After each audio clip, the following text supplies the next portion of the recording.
আসসালামু আলাইকুম বন্ধুরা, সবাই কেমন আছেন? আজকে আমি আপনাদের দেখাতে চাচ্ছি আমি কি দিয়ে পিঠা কাটি।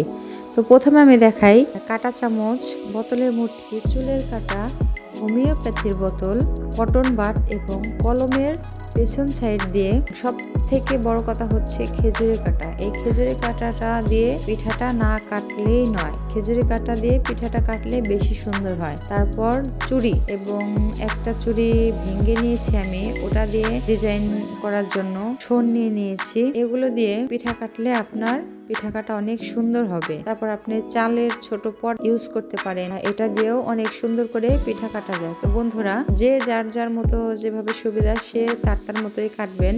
তো কথা না বাড়িয়ে আমি বোতলের একটা মুটকি দিয়ে এবং কটন বাটের সাহায্যে পিঠা কিভাবে কাটতে হয় সেটা আপনাদের দেখাই। তো চলেন বন্ধুরা, খেজুরি কাটা দিয়ে আমি দেখুন কিভাবে পিঠাটা আস্তে আস্তে করে কেটে নিচ্ছি। আশা করি সবাই পারবেন, এটা কোনো কঠিন কাজ না, এটা সহজ। তারপর আমি হোমিওপ্যাথির বোতলটা নিয়ে দেখতেই পাচ্ছেন কিভাবে আমি চালিয়ে আবার দুই সাইড থেকে একবার এ পাশ থেকে একবার এ পাশ থেকে উঠিয়ে খেজুরের কাঁটাটা দিয়ে ডিজাইনটা তুলে নিলাম।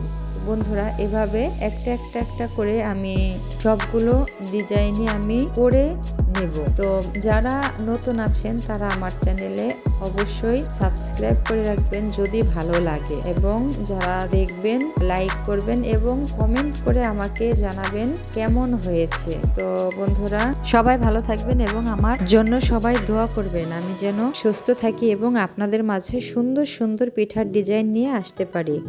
সবাই ভালো থাকবেন। আল্লাহ হাফেজ।